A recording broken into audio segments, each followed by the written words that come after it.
नानक नाम जहाज है, चढ़े सो उतरे पार। जो शरदा कर सेब दे, गुर पार उतारन हार।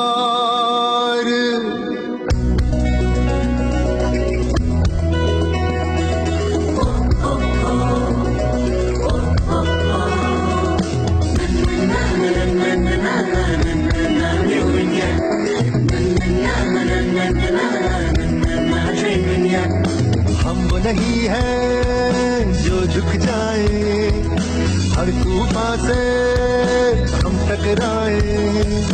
हम वो नहीं है जो झुक जाए, हर तूफान से हम टकराए। हर सपनों को मिले मंजिलें, यह अपॉर्चुनिटी इंडिया। नए रास्ते हर पल बने अपने ख्वाबों का India. We're rising high, we're rising high. Oh, oh, oh, oh, gonna touch the sky. Oh, oh, oh, oh, we're rising high, we're rising high. Oh, oh, oh, oh, gonna touch the sky.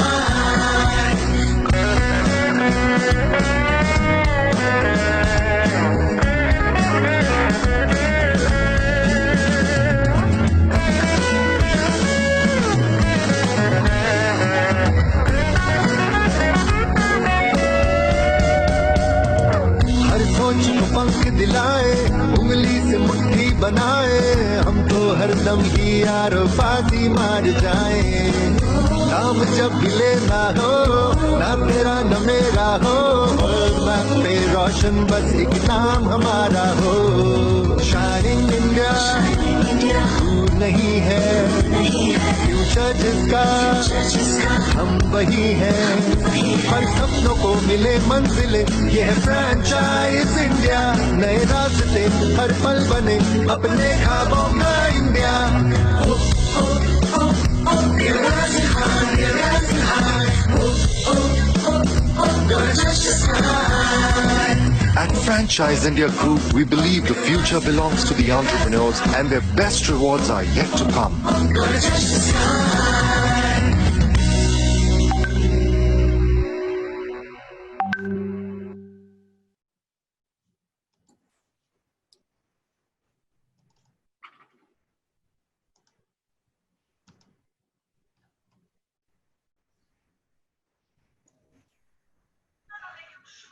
Good afternoon, one and all.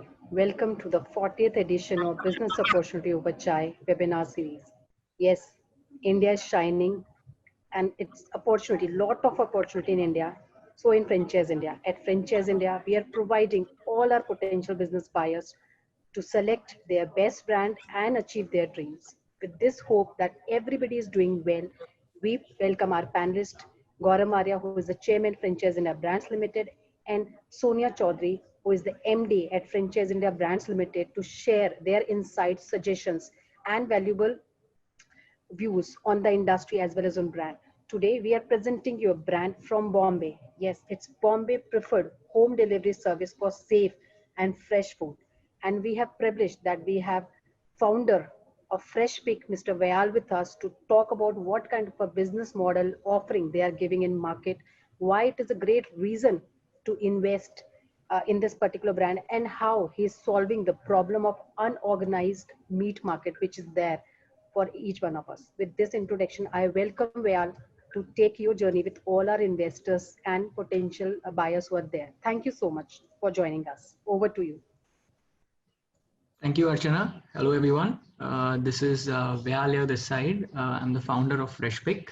FreshPick is a company that has been operating now for the last 6 years, and we are trying to solve the problem of safe and fresh food in the meat industry. I will now take you through a short presentation about the company, about our journey so far, our goals, what we have achieved, and the requirement of a franchisee partner to take the plans forward. So yes, if you have any questions at the end of the presentation, we will take questions from you guys, and I'll be happy to answer them. So yeah, so slide one, we talk about the big meat problem. I mean, that we all are facing. I'll just give you some metrics to put things in perspective in terms of, you know, how big the market actually is.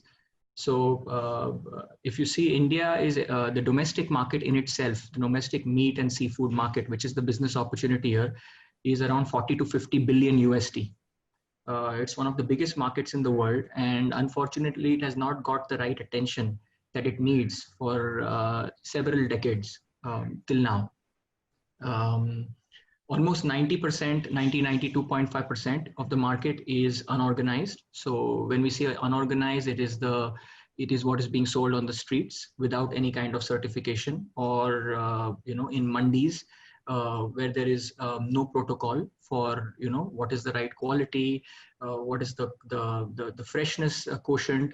So there is no way to determine that. So 92% of the market is such, and the remaining 7% is what you get a little online, or you would get through the retail supermarkets.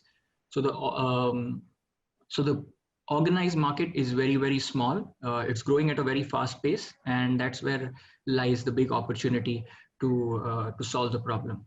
A certain few other metrics on the space, and I think people don't know, but India is the largest exporter of buffalo meat in the world. We are also the fourth largest exporter of seafood in the world. Seafood is highly regulated when it comes to exports, hence the case. Otherwise, I think right now we would be the #1 exporter of seafood in the world too. Worldwide, our per capita consumption of meat is very low, but 72% of India eats meat. And that is a number that, I mean, I share it with my friends and people, and they still don't believe. Because, traditionally and predominantly, we've been told that, you know, meat is always something that we don't discuss much. It's something that has a certain stigma to it. So it has not come out in the open, and it has not been put in the mainstream. But it is a huge market opportunity. With lifestyles going up, as seen in the Western world, there will be a higher consumption of meat in the future. And it is expected that the meat consumption will go up, and Indians will aspire to eat good quality, whether it's processed, non-processed, fresh or frozen meat and poultry products. Hence the need to come in and capitalize and build a sustainable and a great brand. I think I'll take it to the slide 2. That's on the market. Yeah, another thing was when we started in 2014, that's when Freshpik came into existence. We were only 1 or 2 players in the market. At this point in time, there are around 8 to 10 players like us in the whole country that are trying to solve the problem like as we are. So the market is pretty huge. There is no competition as such between us players. We are all trying to, there is sufficient room for every player to build a big recognizable brand in a certain cluster, whether it's north of India or south of India or west of India. And it can all, translate into a multi-million or even bigger business in terms of revenue. So there is sufficient room for every player to come in and contribute and make a big sizable brand here. Yeah. So the second slide, we talk about the Freshpik and what we have done and why Freshpik. So when I started the business, because I come from this space, my focus was to have the foundation right. So if you see everything that is critical, all the various components up till the delivery reaches the customer's house, everything that we do, whether it's sourcing, whether it's processing, whether it's packaging, it's all in-house. There is nothing that is being outsourced here. Everything is taken care by the brand, and that's where we can own the entire customer experience, which is very important in this space, because any lapses in the whole supply chain will lead to an angry customer, and that's going to give you a bad mouth to the brand. So we started off 6 years back and we tried to go deeper and deeper into the backward integration. Today, everything that we source, whether it's fish, chicken, meat, comes from the farm level or the trawler level. So we have direct ties with the first sourcing point at the farm level. So everything that you get at Freshpick is not taken from third-party sources or middlemen. It comes directly from the farms. And once the meat comes to us or the fish comes to us, it's processed by us. We have set up a state-of-the-art processing facility in Mumbai, wherein we process everything ourselves. So we have our own food handlers, food safety consultants who come in, and it is processed under the most highest standards, maintaining cold chain, and it's packed and then it's delivered to the customer. So the whole experience from start to end, from farm to fork, as they call it, is owned by us, by Freshpick now. We have, in the last 2 years, 2 to 3 years, been able to also forge some very good partnerships with the leading online marketplaces that exist in space, whether it's Amazon, Swiggy, Zomato, Scootsie. All the big players have tied up with us, some on an exclusive basis to supply meat. And all these players make sure that the most strict and stringent protocols and policies that are required on ground are implemented. So we are very proud to say that Amazon exclusively buys meat and seafood for us, from us for its Mumbai market. And it has handholded us and made sure that we implement the best standards of food safety and hygiene for the Mumbai market. As a player, currently we are only in Mumbai. It's been 6 years that we've spent here, and we've learned a lot from the customers, from the kind of product category that we keep. We've been trying to study on what really makes sense as a basket for the consumer, and which basket will translate into the best unit economics, which basket will make the customer, get the whole line or the whole of products from us. So we've been able to finalize that. So we've been able to build the infrastructure, the backend required to scale the business now for a foreseeable future. And all the delivery centers, all the hygiene standards, all the protocols required are in place with the right human resources. So yeah, we are ready to, actually take off now. We have the best, we have the HACCP and the FSSAI certifications, which are at our facility. We are actually gearing up for the highest level of certification now, which is the ISO 22000 certification. We are going through the process of getting the certification. Apart from that, all the safety standards and the guidelines that need to be followed for any company worldwide is being followed by us. So yes, that was a little bit on why Freshpick and our expertise in the business and what we can bring to the table. This is a little bit on the metrics of the business. So another reason that made me, I was attracted to this business. Obviously, the first reason was that it was family for me. My family background hails from the meat industry, but when I looked at the economics of the business, it looked much better than your normal grocery business, which is dal, sabji, fruits and vegetables. The thing what I saw with meat was there was a very high repeat order base. So I could see that customer, if he buys meat from you, there is a higher chance that he will be loyal and he will come back to you. So that made it interesting. That was point number one. The point number two was the bill value is a little higher and your margins are better compared to your normal day-to-day grocery business. So you're able to get better unit economics on per order basis, and make sense of the business and reach profitability faster. So as you can see, in terms of revenue, this is only our website. What this slide shows is only our website and app. We've actually doubled every year in terms of our revenue. We've got a 99% on-time record, which is very critical, and we figured that out on how to reach the customer's house on time or before time every time. We've got a 92% repeat order base, which is very, very strong in this space.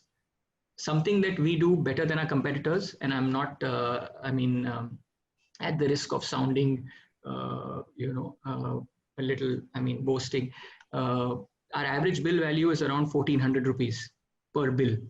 The industry currently, when if you look at the competitors, is around 500 to 600 rupees, where we've been able to achieve a 1352 average bill value for the last year. This is because of our understanding of the market, our ability to bring the right products forward and to get the right customer portfolio. So we've been able to bring the right products, put them in a basket and offer it to a customer where it makes sense to the consumer also, and it makes sense to us also in terms of, you know, last mile delivery. What we've done in the last 12 months, we've added a state-of-the-art processing unit in Mumbai, which is big enough to triple or even 4 times, you know, aim for the revenues that we are currently doing.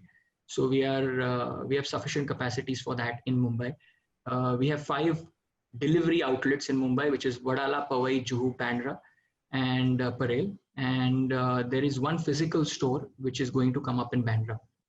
So that's the current infrastructure, you know, snapshot of the company and the revenue story. Yeah, a little bit on who we are as, the family. So my uncle and my father, they had meat shops. They have seen a lot in this industry and the way it's grown. My father has more than 30 years of experience in this space. He had his 5 meat shops in Mumbai back in 2000. So he did a lot of on-ground work in this industry. And he's built a lot of things that we are today beneficiaries of in terms of access to the network, the customers, is all because of the kind of track record that we've set in the past. So as a family, we are very strong. We breathe, we live, we drink, we eat meat and food day in and day out. So we have a knack, you know, of doing this business, and it's something that comes to us naturally. My background, I did my MCom from Mumbai from HR College. After that, I joined an investment firm, which was called Tuscan Ventures, which was also investing in food businesses. So I got a lot of knowledge on, you know, how do you grow businesses, how do you scale businesses, how do you make models, what makes sense, where is the Indian market at, what are we looking at as the future, and all of that. And after that, I worked with a company which was a cold chain company. Again, I took the job because it was pertaining to something that would benefit me right now. So I worked with a cold chain company called Cold Star for 6 years. And after that, I started Freshpick, which was what I've been doing for the last 6 years now. Apart from me and my father, there are 40 people in the company, out of which 5 people are in the senior management who look after, who are, you know, on the role of head operations and head processing and head sourcing for all the main verticals. We have 1 gentleman who is obviously has worked with us in the past and who has come forward and is helping us with Freshpick. They are on the payroll. Apart from that, the on-ground staff and the delivery staff, they are around 40 to 50 people. So that's the kind of head count we have, and the team mix. Yeah.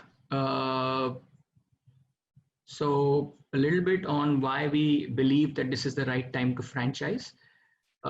So 6 years have been invested in making sure that we get the right people, we get the right infrastructure, we get the right supply chain knowledge to build a brand. And that has been done now. All the investment, the money, the effort has gone in building a solid, confident product that can be scaled.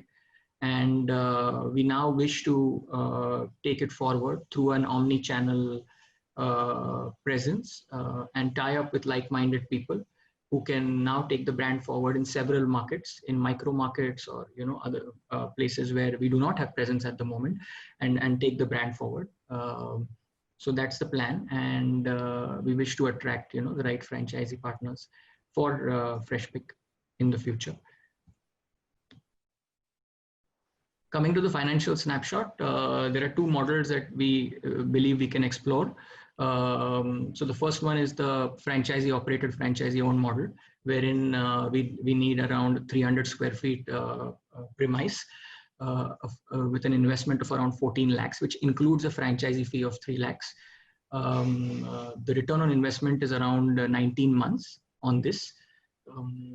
And then we have the FICO model, which is a franchisee invested company operated model, in which again the area is the same, the investment is the same, but we have a minimum guarantee and a margin on it, and a 2-year return on investment. So this is what we are proposing for Freshpik, and we believe that the stage is set in terms of the kind of infrastructure, skill sets, expertise that we can offer the franchisee, and the franchisee can come on board and leverage our network, whether it's Amazon, whether it's a customer network, or whether it's a vendor network, and really take the brand forward. So yes, that's about it. I hope I've cleared most of the things in this presentation, and I'm happy to take your questions now, if there are any, moving forward. Thank you. It's very helpful, and this is a very big category, and you rightly said there is a little bit of a stigma around this category, and nobody really saw that full opportunity and on the processed meat market or even the fresh meat market, and also a lot of I should not say this, but a lot of social dynamics really work on this industry, which has made it more confusing than more organized and structured. And outside, I think only the chicken market, which has become a very organized, and some significant players are there in chicken, which handle the entire, what I call, level of distribution, the quality of product, the standardization, and so on and so forth. And that is why the chicken has become a very large marketplace in India. India has become a very large chicken country, but rest everything, seafood, other forms of meat, I think are not very explored, and not very structured operators are running there. While there are large exporters out there in the market, but there are not so many people who are addressing the domestic market. Correct. So, and I feel that it had problems at all stages. It had fragmented sourcing. So there were not large farms. So you have to really buy and source from multiple sourcing and so on and so forth. So unlike in the mature market, you have very, very large producers. And chicken, you have a lot of large producers, like you have Sugna, you have Godrej, you have Venky's, you have a lot of other players in the market. In every market has a very significant players in chicken. But when it comes to other, it is very fragmented supply structure. A very few hand-picked companies are there, which are there. And if they are there also, they are largely in the frozen space. They're not in both in the fresh and the chilled space, which I think sometimes is a more preference for Indian consumer. Especially they feel the relevance of feeling is that anything they buy in that, they want to buy what I call fresh or a chilled. So the whole industry really is not, one, sourcing wise fragmented, and then because sourcing was fragmented, even the retail points and the entire supply chain was also fragmented. So there is a huge opportunity for somebody to integrate all that, and I feel that there will be consolidation at the consumer side, which means that the consumer would have maybe today you have 7-8 companies which are coming in. This would reduce to 4-5 quality players, which would clearly clear the interface with the consumer. I also see that there a lot of consolidation is going to happen at the back end space I think, and I also feel because of the now a little bit of, still a lot of work has to be done on the cold chain, but at least now with a couple of companies rightly invested, the cold chain is coming in place. So this can change the whole experience. So the whole opportunity in a business like yours is not really about finding a new customer. I feel that it's a conversion market. Conversion market means that customer is already purchasing somewhere or consuming somewhere and would significantly shift. One shift we can clearly see is, or two clear reasons which I see today the shift is happening. One is choices, which means that if they come to you, they get all the choices, all variants and so on and so forth, and all forms of meat produced, which is frozen and chilled and fresh.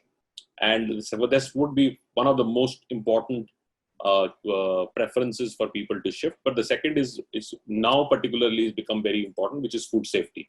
So food safety, you will only like to trust branded players. And I feel that a lot of players, even in North India or in other parts of India or in Bangalore and places, people have, especially in last 2 months, made a huge shift of not going to these mom and pop operators, because you never know the hygiene levels and the kind of structures going on. So this is, I think, a positively impacted time for you, because while operationally, as you were mentioning, you will have challenges of addressing a lot of manpower issues, supply chain, consistency.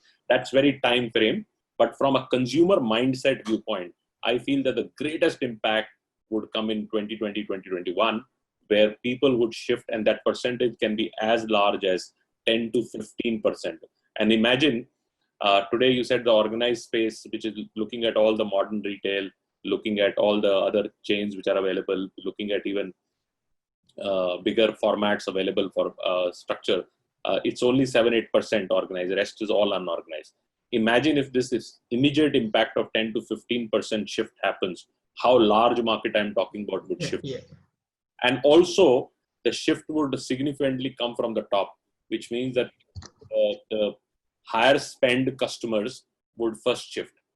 Unlike what we think in that, the value customers would take some time, but the higher spend customers, which would have a basket size of say anything from a 5,000 to 15,000 rupees monthly purchase cycles, they are the ones who are going to be shifting the most and the first to shift.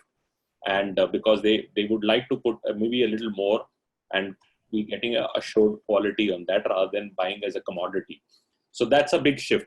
Any other reason you think is compelling a big shift happening, especially from a supply side viewpoint? Because I feel that smaller players would not be able to get consistent supply, and the bigger players like you, who would have now size and volume, would be able to get one quality purchase coming to you first. And that quality itself can also be a big structure. And my second question is a little bit on the price points. What price points you would have with the mom and pop, which has no efficiency, but very mom and pop kind of operations. From a apple to apple comparison, what is the price? I mean, and price. So I'll answer the price point question first, which is the second question. So we have seen that compared to the mom and pop shop or the unorganized market or the local butchers, we are around 5% on an apple to apple comparison. I mean, higher, 5% higher, which also is over time with our volumes and our capabilities of, making the supply chain more efficient has come down. So when I started the business, it was around 5%. Today, I'm sure we are at par. Another thing that we need to know is there is no way, there is no yardstick for actually being able to find out the actual quantum of products sold at the unorganized level, because there is no way of measuring or weighing that. Most of the things that we buy in the unorganized shops and the mom and pop shops, the price has already been assigned to the product before it's being weighed. Whereas with us, we usually sell everything on net weight basis, whereas in the market, it's on gross weight basis. So there is a mismatch with the volume and, the value ratio, which is something that is, and I do believe that customers in the unorganized market who go to the mandis and who go to the local shops, they end up paying a little bit more than they would, because there's no real yardstick of measuring what they have bought, or, even the weighing scales are not calibrated. So there is no real way of understanding what you really bought and what is the quality, size, and the freshness of it. And hence it gets difficult to make the comparison. But if I have to just make a very vanilla plain, then I think we were around 5% higher when I started off the business 4 to 5 years back. Today we must have, I think in some cases we are even lesser than the unorganized market.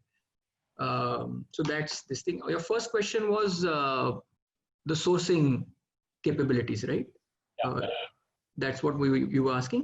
That's right. Yeah. So, when I started off the business, it was an industry that was getting a lot of attention from a lot of investors, and the supply chain was broken.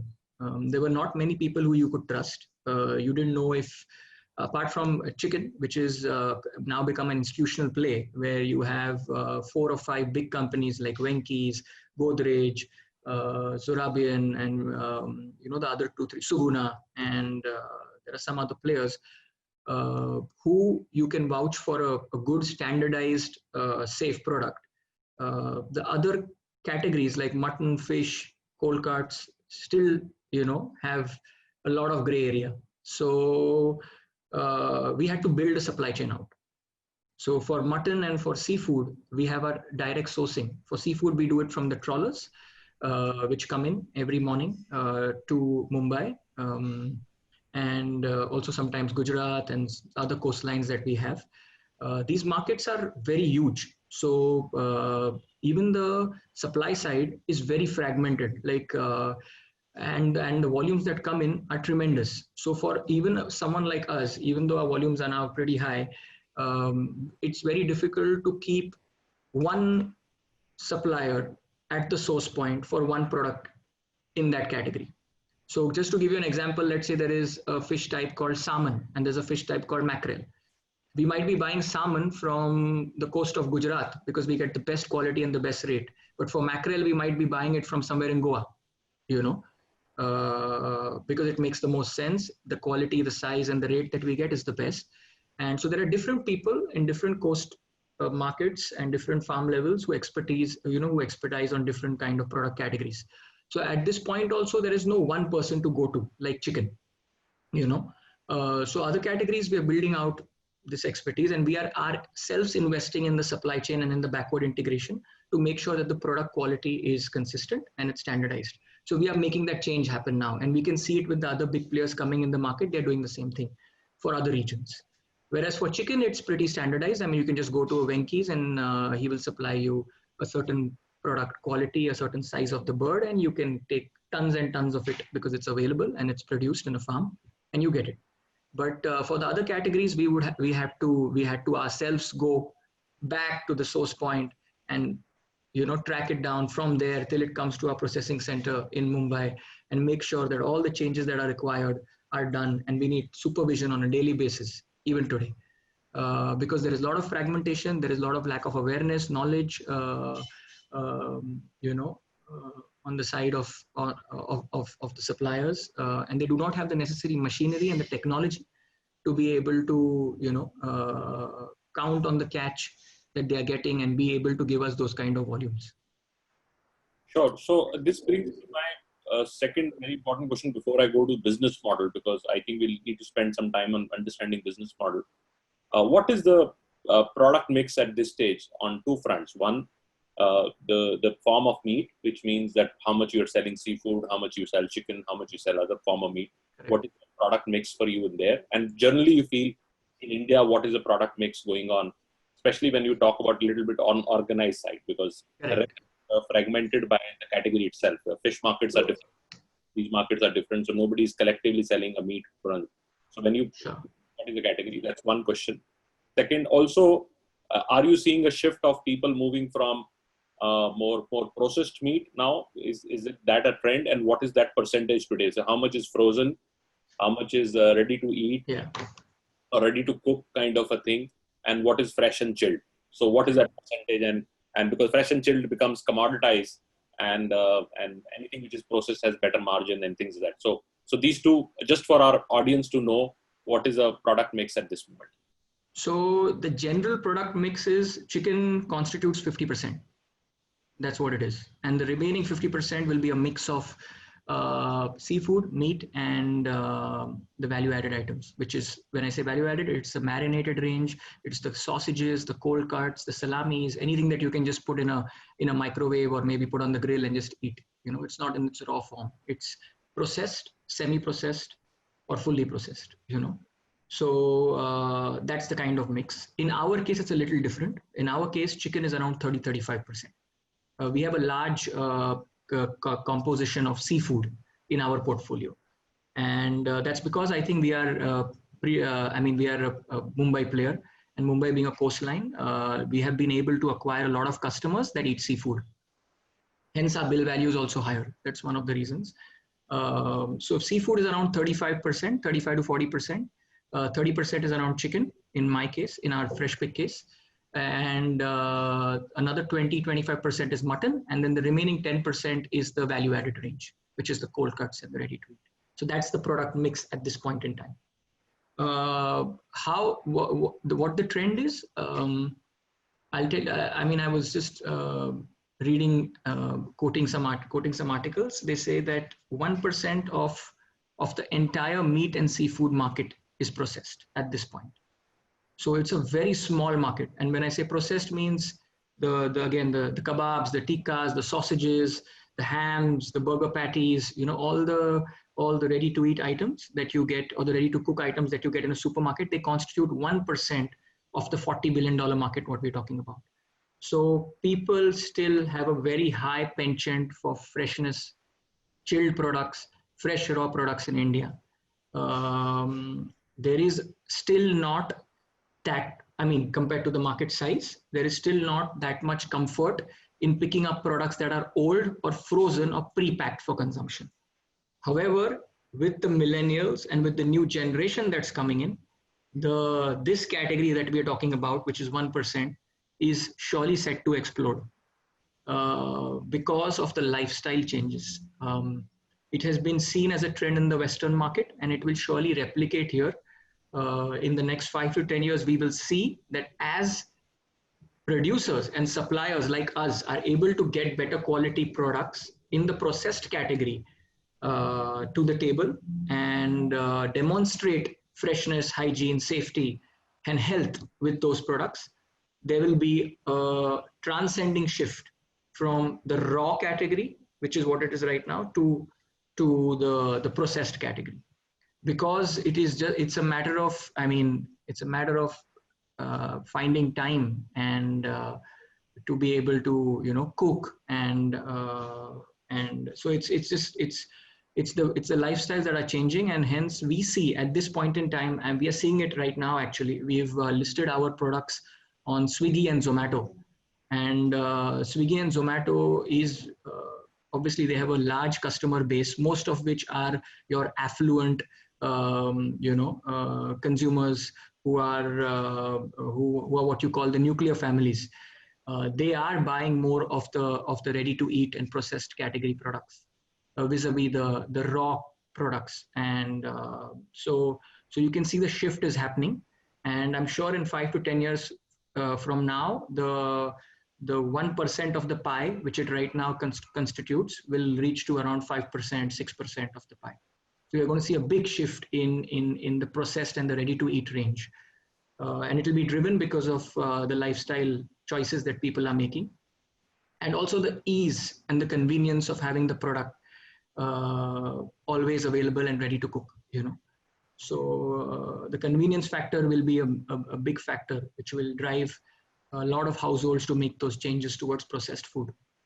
And it will also come in because of brands like us and several other brands who will be able to, I think, demonstrate the quality, which is right now lacking. I mean, there is a thought process around the frozen products that it's old, it's low quality, you know. So all these things, these labels that there is, you know, it will change. I see that. I see the mindset changing, and hence the change towards ready-to-eat, convenient product category.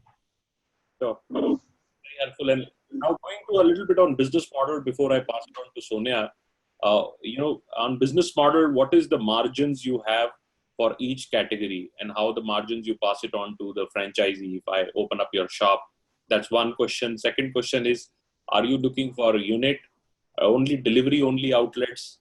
A third question is, do you do only retail, which is direct to consumer or direct to home kind of business, or also you have Horeca within the system also? Because I think Horeca is a very large customer and a big volume customer. So 3 questions. Give us a margin tracker. How much? Maybe start with the sales. What is the sales would do only delivery and retail outlet? Second, we talk about a little bit on the Horeca and retail part of it. So over to you, please. So the margins around, and see, we are in a commodity business at the end of the day.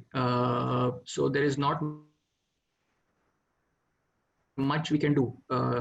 Even when the volumes go up, the margins don't change much. I mean, there is an incremental 2-3%, you know, that's what it is. On average, the industry and where we stand also, we are at around 40% gross margin. So that's where we are. And what we have seen, I mean, seafood obviously is in the higher bracket, but mutton and chicken is in the lower bracket. So we average out at around 40%. So if we buy something at 100, we are selling it at 140. That's the math on an average. The markup. Yeah. So the cost of goods sold is 60 if we are selling it at 100. That's what I'm saying. So that's like the average margin. That's a different. Okay. So out of which we are extending, I think 30% to the franchisee. That's the model. I mean, different models have different margin calculations. So that's where it is. But according to me, the margin for the entire industry also stands around this much. Even if your volumes are very high or we're very efficient, it would not change much from the 40% figure. And what would be the sales for retail outlet and delivery outlet? What kind of predictability you would have in Bombay? But let's stay on Bombay and then we'll talk about other cities. But so usually Bombay stands at a 50-50. If an outlet for seafood is opened, let's say in Bandra, it would do around, just to give you an example, 30 orders a day. 15 would be walk-ins, 15 would be home delivery. That's the kind of numbers we are seeing. And we've obviously cross-checked it with other brands too. And that's where they are. So it's a 50-50. Usually you have 50% people walking in and 50% of the orders. So technically, what you're saying is that what kind of daily sales we will be able to do? You would do about 10,000 rupees or 15,000 rupees a day kind of a sale volume? That's a good number to start with. We are actually doing that number now with our new outlets. We've already reached and surpassed those numbers with Juhu, Powai and Padala that we just recently started. These are classic examples. Most of the sales are coming through the third-party apps only, Zomato, Swiggy, and because obviously they have a very strong customer acquisition, system. So I think we are already doing around 15 to 20 orders a day and around 10,000-15,000 rupees in turnover from day one in most of our outlets that we open up. And we see that 50% is 50 to 60%. In our case, the walk-ins are lesser because most of our business comes from our app, website, and the other apps that are there like Zomato and Swiggy. For us, walk-ins are a little lower. But usually, if you open a retail outlet in a good locality, you would be able to get around 50% traction from walk-ins. And just the maths of the business. If say you do 4.5 lakh rupees with 15,000 rupees average sale, what you would have to pay to Swiggy and Zomato, what percentage they're taking? You're on average 10 to 15%. So 10 to 15%. So out of the 30%, so your gross revenue is about say 1.5 lakh, and correct. 50,000 technically would go to Swiggy and Zomato. You are left about 1 lakh rupees. Yeah. And because it's only delivery, largely delivery outlets should be 30,000-40,000 rupees of rental. And then no, not that much. So the entire cost of manpower, rental, and electricity comes to around 50 to 60,000. So 50,000, and you are left with 50,000 rupees monthly kind of a profitability. If you are not sure, yeah, that's the number right now. That's the way all our outlets are performing. That's exactly, you hit the nail on the head. That's the out of the 14 lakhs for people to understand. At 14 lakhs, there's 3 lakh rupees of franchise fees, maybe at 2 lakh rupees of interiors. So about 6 lakh rupees is your capex. While he's taken all the investment, rest is working capital. Working capital is your floating stock. Yes. So fundamentally, you're only investing 6 to 7 lakh rupees as a business. And if you make about 50,000 rupees in this business is not very high margin business, but it is very consistent. It is a stable business. It gets you a regular income and require too much of advertising. And I have a few other questions. I will come down. I will like Sonia to come in and Sonia, if you can take your viewpoint and on the industry and also some of the questions which are coming in your mind, please. Thanks so much, Vyal. I was going through the whole list of questions which is coming in, and I would take this opportunity for you to address all of that and maybe taking a cue of what all we have discussed so far. The meat industry largely has been very unorganized, and lack of hygiene measures, which also is a big risk to the health of humans. But I feel today consumers are reevaluating their food choices, and they're very conscious of where they're procuring And traceability is also one big component, and the quality of questions which comes in is also related to a lot of things which I'll talk about, like antibiotics and other things which a lot of investors would like to know. Overall, I feel for the last few decades, or for the last at least 15 to 20 odd years, frozen meat has been the norm, especially in the restaurant and the hospitality industry. That being the biggest, I would say, end user segment, and it is expanding now. It offers advantages like your shelf life, the food safety, food wastage, and also easy to cook, which we talked about, and harmful bacteria, which is prevented by using. But the biggest issue still remains the cold chain, which while it is improving, but still not there. In wake of this, I wanted to perhaps understand, and we have people also asking about it. So when we have problems of a cold chain, it becomes equally important also to analyze the region-wise consumption patterns, so that we're able to cater to timely supplies. Second, sufficient inventories which can be maintained at the outlet. And also the processing units, it is believed, should be located to the consumption hub, so that you're able to optimize on the logistics cost. One. Second, we didn't talk about technology, but I feel technology in this category plays a very important role, so that you're able to optimize your inventory, maybe predict the demand, and also have some data of consumption patterns which is coming in. How ready is the model at this stage to, and are you still doing any bit on the technology piece or not? So I think technology is the future in every industry. It's disrupting very fast, and if we don't absorb it or don't embrace it, we'll be losing something good. I'm glad you asked the question, because I'd forgotten to mention technology in my pitch also. So in food,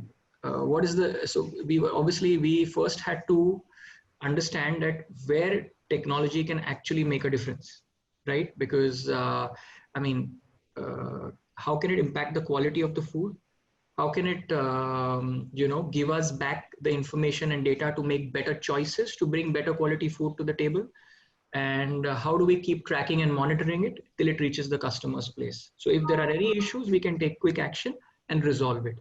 So we, in fact, when we started working with Amazon 2 years back, we were the first ones, I think, and I don't know much about the market and what they have done in this aspect, but we did a lot of research and study, and we invested in technologies to bring traceability at the ground level. So everything that you source, everything that we source at Freshpick and is sold to the consumer, and if the consumer wants or any information on the product, and there are several consumers who do, they ask us, when did you cut it? Who cut it? What boat caught the fish? Which coast it was caught from? What was the time of the fish was caught? All this information, we have a system that keeps track of this. We have system and we have manpower on the ground level that actually record all the various points in the supply chain, and it gets inputted into a software, and the software provides us all the data about the product that is going to your house. So if tomorrow, if you ate some fish and you want to know something about it, where it was sourced from, what's the size of the fish, who cut the fish, what temperature it's stored at, it's all available. So we have a fully functional traceability system in place, which we have passed to Amazon and which we ourselves are using, which helps us to take, better informed decisions for the business. Secondly, at the purchase point, we have a system that, we do a trend analysis. So everything that comes in, sometimes there's a lot of seasonality for various product categories. Like seafood at this point in time is difficult to get because of the rainy season. So we study last year's, pattern of sale and the trend, and we make sure our ordering complies with the kind of trend that we see. So if we know it's a Monday, we will not order chicken at the same level that we would if it was a Friday or a Saturday. So we do the trend analysis with the kind of data that we are thrown, that the system throws. And we have a fully fledged inventory system again, inventory management software at the ground level that provides us this data on a day-to-day basis. Instantly, as we are talking. So we have that information to take, so we don't store too much inventory.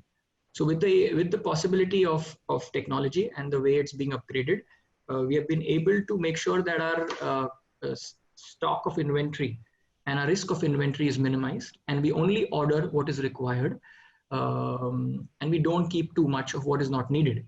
Also, we are able to track everything that comes in, and we have a unique barcode that gets assigned to every product. We in fact have a QR code system where you can scan the product and you get the data of the product and the history of the product from where it was sourced. So thereby the customer now has the power to know everything about his food once he buys from Freshpik. So that's the kind of, I mean, access to knowledge and information that you get. It's not only the product in itself, it's also the experience that we are trying to create by having, technology on ground. And this is the way it's reciprocating. Absolutely. I was advising a company out of Singapore, and they're one of the big crab restaurants. So each crab was used to come from Sri Lanka because they were doing the best crabs there. And they had absolutely the farm when it is produced and everything. When people are eating out of a restaurant, they used to give you that detail. So that was a strong analytic at the back end, which gives a lot of confidence to why they are doing it. You're eating into Singapore, the crab is coming from a farm out of Sri Lanka. So you exactly know how freshness is and how it was done, which when was picked up, when it was delivered, and everything else. So I think in any food business which has a perishable structure, especially in the meat business, two things are very important where people are losing money. One called just-in-time inventory. Just-in-time inventory means that you have only that inventory which is available with you for the real-time understanding that comes from a strong. And second is predictability, and how you're able to predictability bring that. So it's a very helpful thought process, and I think to advantage to any other player. So for the longest time, people, I mean, the industry and the products in this industry, there was, I mean, if you would go to a butcher shop, you would not ask him too many questions because you don't want to know. Now the tables have reversed. Now we are telling the customer, please ask questions. I mean, we are an open book and we are transparent and we are traceable and we are ready here to take, all your questions. So you can ask about your food and you will get all the information, and it's your right to know about what you're eating. So the tables have been completely reversed, with the organized players that are coming in, vis-a-vis the unorganized market, where it was always like, we don't know what we are eating. And that confusion led to a lot of people shifting from non-veg to veg, or from, food categories where there was no traceability to categories where there was traceability. Sonia? So I agree. Yeah, I think traceability has rather people are actually demanding where the product comes from, and they're becoming more and more conscious. And also because you have comparatively maybe a full stack model, because you're integrated, or maybe a semi-stack model that you have, and maybe it becomes more convenient for you to actually track and see all the processes are rightly integrated. I'd like to ask some questions, Vyal, on because I have people, there are a few things. One is obviously antibiotic, and this is one of the topics which is globally becoming extremely serious. People are becoming conscious, and there are countries where the demand, or I would say the demand has become less because of issues like use of antibiotics. So I have a question which also came up in the chat box. Anything that you want to talk on this one? Second is halal and how the certification is provided. These are two questions which I want you to take collectively. Correct. So we have the halal certification. I mean, when we say the halal certification is at the slaughtering level, and whatever we buy, the meat we buy is slaughtered by the government abattoir. We do not buy from any other random non-certified sources. So everything comes in from the abattoir, which is in Mumbai, in Deonar, and it goes through a halal certification. We get the halal slip.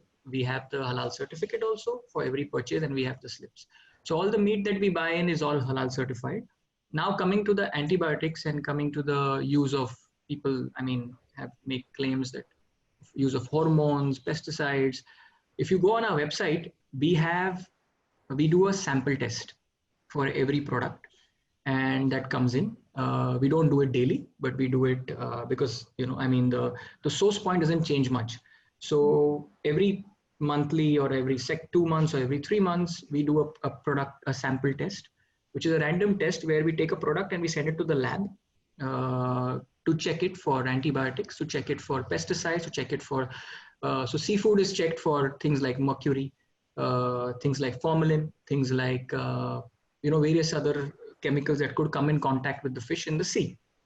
And we have all the certificates on the website, which are open to the public again, and the consumers who buy, to see that there's not even any quantum of such items and such chemicals in our seafood. It's completely raw, it's completely crude, and it does not come in contact with any of these chemicals. And if it does, there is a process for which it is segregated and it is dumped or it is sent back to the source. So we do not take that thing in. So we do this, we do a random lab test for a sample test for every product category. Even the chicken that comes in, the samples are sent to the lab and it's tested for antibiotics and hormones. And we have a no antibiotic and no hormone test, no hormone certificate on our website for the chicken too. So the testing is done and the reports, I mean, they speak for themselves. It's our duty to send the samples consistently and to keep checking. We also make sure that any process that predominantly, if needed chemicals or needed some kind of, intervention of, to keep the product clean or to keep it preserved for a longer time, can we do things without the use of chemicals, without the use of, any other pesticides or stuff like that, and bring the product to the market. If possible, we take it forward. If not possible, we don't deal in it, because we have a very strict policy in terms of, there is no antibiotics, no use of chemicals in our products. They are as fresh and clean as it should be, as it would be if you would take it from the ocean or take it from the farm. So we don't, accept. Thanks. Second question which I want to take up is on the FICO model. I have a lot of questions which are coming on that. How would that operate? Who takes care of the operating expenses? And would that FICO model be available outside Bombay or not? One question. And second, which I also want to take up, because a lot of people are asking, because you're a Bombay-based company, would you be open to giving units in Bombay? Would you be open to giving master franchises outside? Or are we looking at units anywhere? So, if you can just perhaps give a little bit clarity on your expansion. So just to add, because now a lot of investors are also coming. While you are come with a lot of legacy of your father and business, but this is your venture, and I know you have some investors who've raised money. Are you also raising money? Because we also get a lot of people who want to invest within the company, maybe a small preferential shares you want to do or something of that nature. So as a business at this point in time, we have figured out our path to profitability and how to build, how to make this a sustainable business. So at this point of time, yes, we are open to hear out from people. There are a lot of things we look at in terms of an ideal investor, because this is a family-owned business and it's homegrown. It started from scratch. There is a certain way we operate, and we need, to find like-minded people to be able to take it forward. Because this is not something that this is something that you keep building, and it's a brand story. It's an experience play. So we accordingly look for players from that. Yes, if you're able to find the right match, we will be looking forward to, raise some more capital to take the business forward or to accelerate the growth. But as of now, we are with whatever money we have raised, we've been able to reach a point where we put in all the money in the infrastructure, and we don't have much working capital requirements. In terms of the business in itself is generating enough cash flow to keep it running. So that's the financial story. But yes, we would be very happy to join hands with people who are of the same wavelength and who wish to take the brand forward in different markets or in the Mumbai market. It would be an option for you if you somebody wants a master franchise for a region. Sorry, master franchise was an option for you. Master franchisee is an option, but my first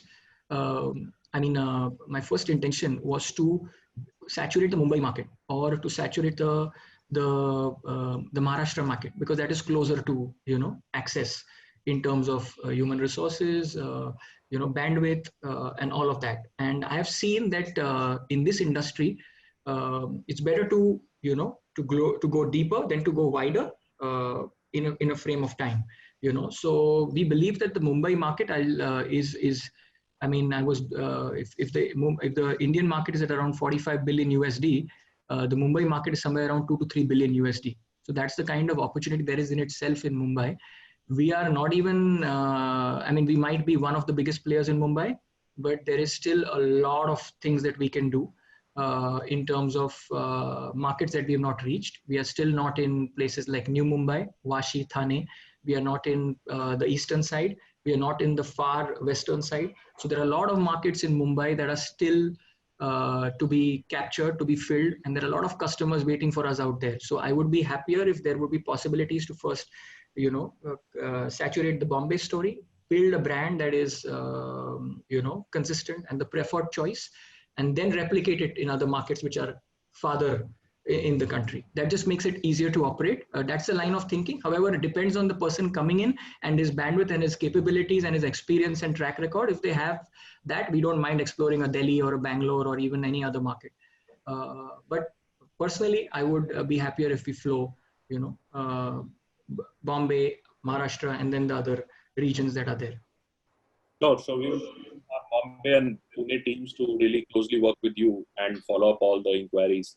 So Sonia, I think we've already done 1 hour. If you want to take some few fast questions, maybe I'll take some very quick ones, you know. So I have a question on royalty. Are we charging any royalties?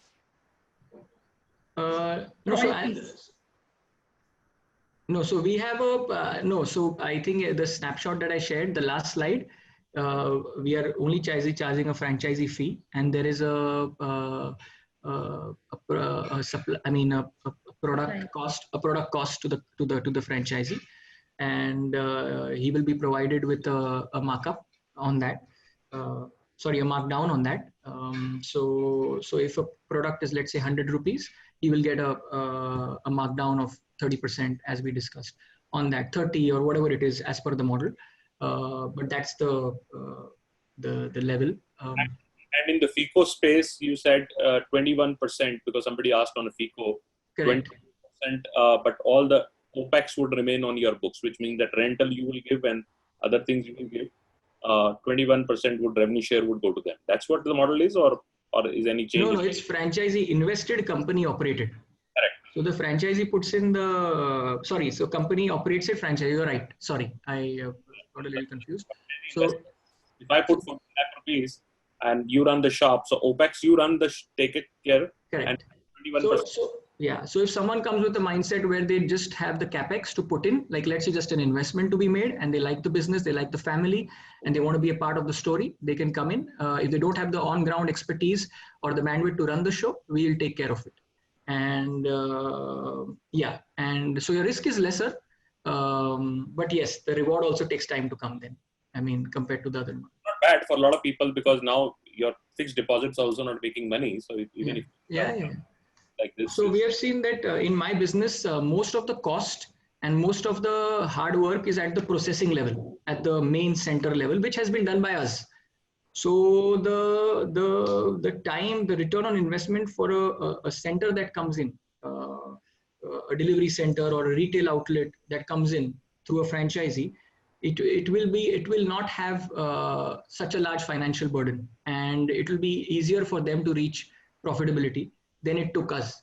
And they will also get the access to our, network of marketplaces that we already have. So they would not have to spend so much on marketing either, because most of our connections with Zomato, Swiggy, Amazon will be passed on to them, and they will start getting orders from there too.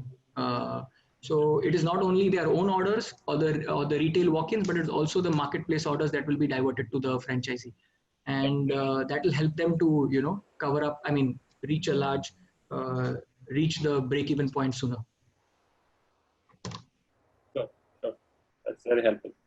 So final remarks from Sonia, you and Well, from your side, if any remarks you have before we try to close, and because I think there are a lot of still questions, but we will take it up post this, and our teams would actively take your time and organize some tri-party calls and so that we are able to answer and educate our investors on the category, and then hence help them in terms of their decision of investing.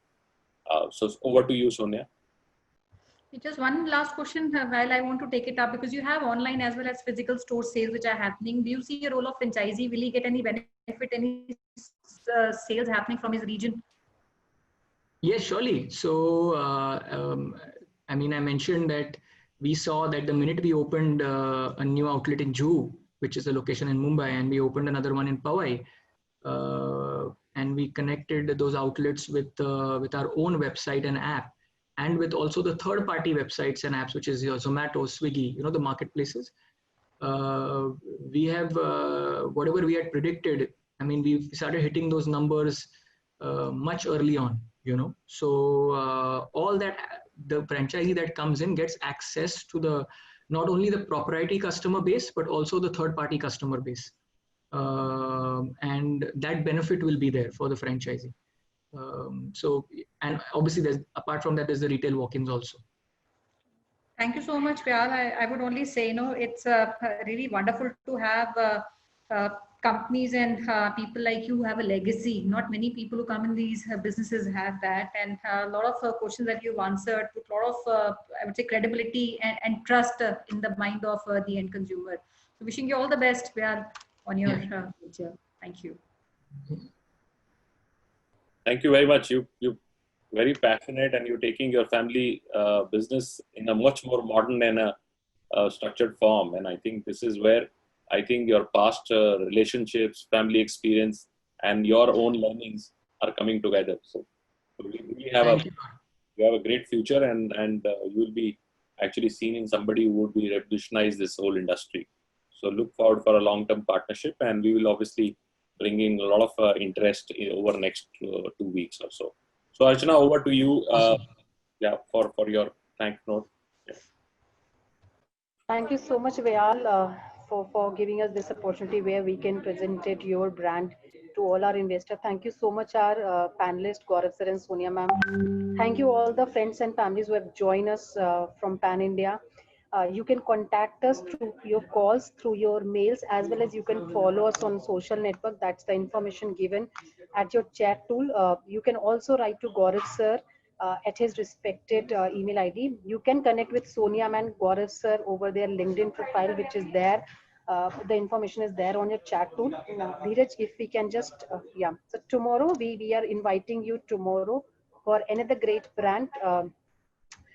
That's Innovative Tea Cafe, and we have Tanveer, who's the director of Garam Matka, presenting his brand to each one of us. So do not miss this particular chance. You'll get a registration link as well as confirmation link from our side. Our team will definitely connect with you over a call and messages.